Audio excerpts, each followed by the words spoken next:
Which language has the better humor, if I'm allowed to ask? Well, I'm the funniest in Dutch, if that's the question. Fair enough, fair enough.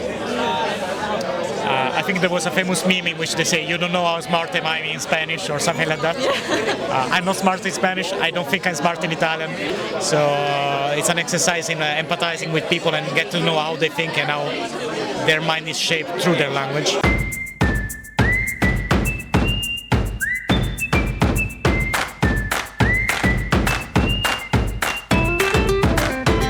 And behind me is a woolly mammoth.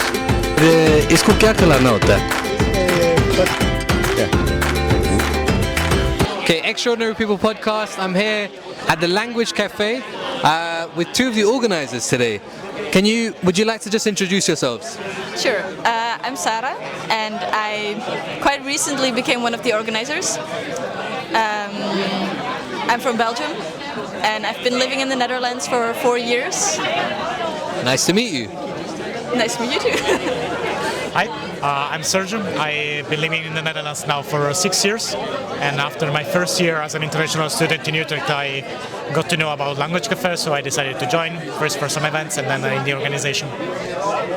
So I think the $1 million question for both of you is, what is your mother tongue and which language, if any, did you guys originally decide to learn, or are you in the process of learning? I have 2 native languages, Dutch and Finnish. And at first I came here because I was interested in languages and not really for a specific language, but I've been practicing my German for the last year. I was initially motivated to come here for learning Dutch. I did some efforts, not super strong efforts, but I did some efforts, and eventually I landed on the French table and then jumping around table to table just to meet friends. That's a very honest answer. I think many people actually, I also try and learn Dutch when I get the chance, but what I really like about this place is that there's obviously a community sense, a community feeling. I wanted to pick up on something you said. What interests you in languages? I studied languages, Oh, okay. So I've been doing a lot with linguistics, and I've always been interested in multilingual things because I grew up bilingual. I've always been surrounded by a lot of languages, and then I went to study languages, and then I thought I want to do something with that. Do you also speak 2 tongues natively, or is it one? I only have one mother tongue, which is Italian. Then I picked up French when I was little. Then English, and now let's say a bit of Dutch officially. No, just that. Okay, so I have a different question for you. I have a different question for you then. I think, so I speak Urdu, which is the mother tongue in Pakistan, and English is my mother tongue also. Well, I think so one of the $1 million questions people ask you is that, which language do you think in? And if you think in a different language, does it influence your behavior to some degree? That's something I'm interested in from your perspective, also from your side. Like, which one is dominant, do you think, in your head, and is there a language that you identify more with, perhaps, or is it balanced? I think Dutch is definitely my dominant language. I mean, I also studied Dutch, but I grew up in a Dutch environment.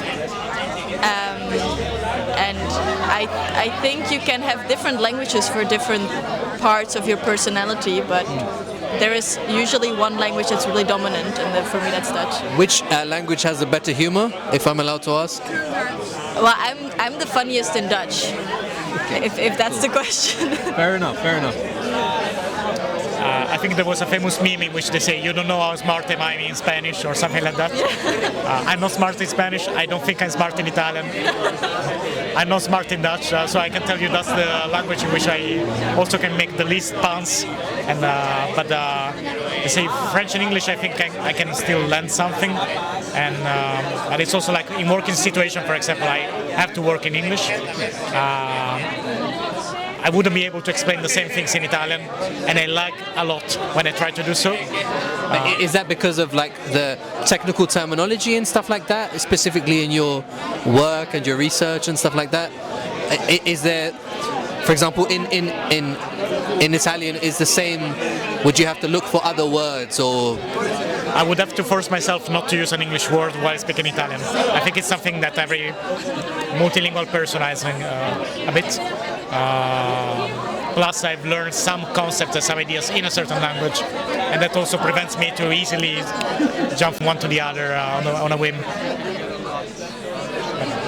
Well, I think I really like the fact that people come here and exchange, different ideas and different languages and this kind of thing.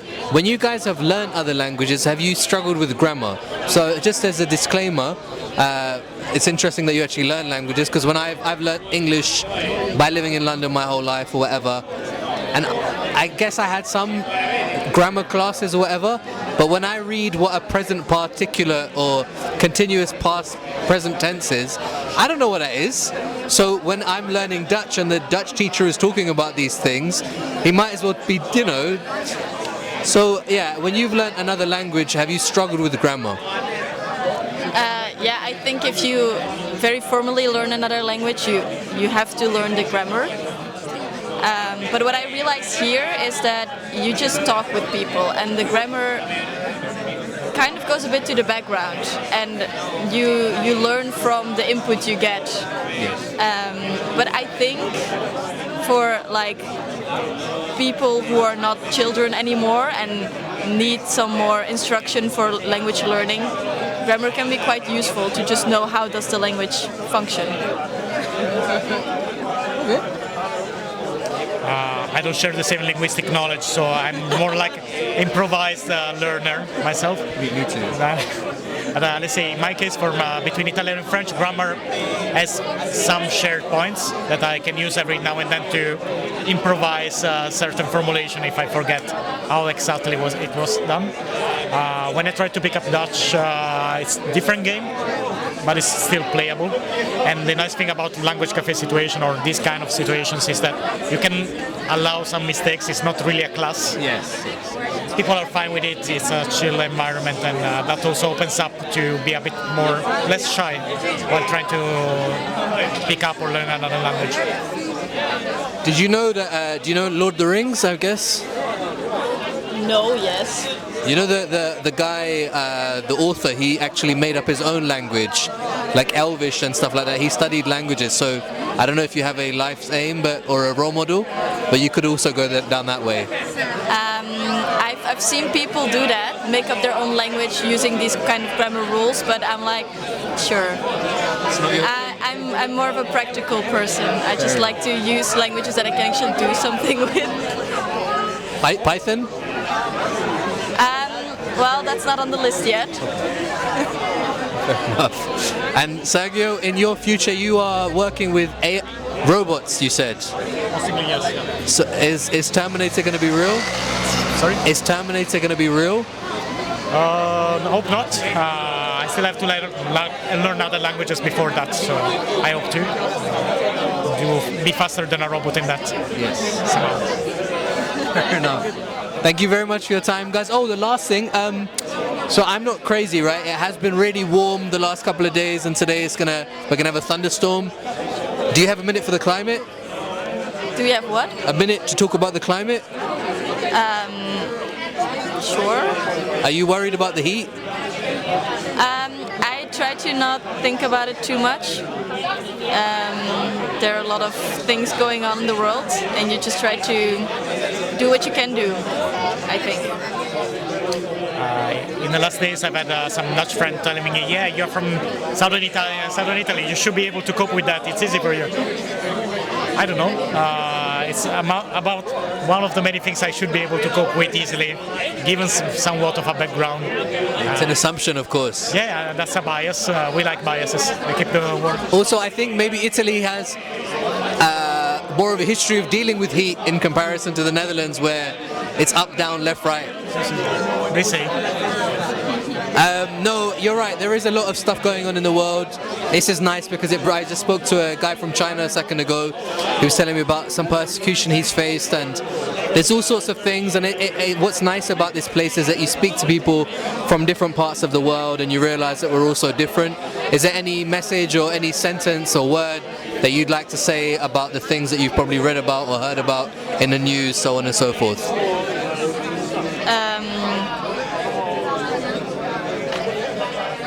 That's a good question.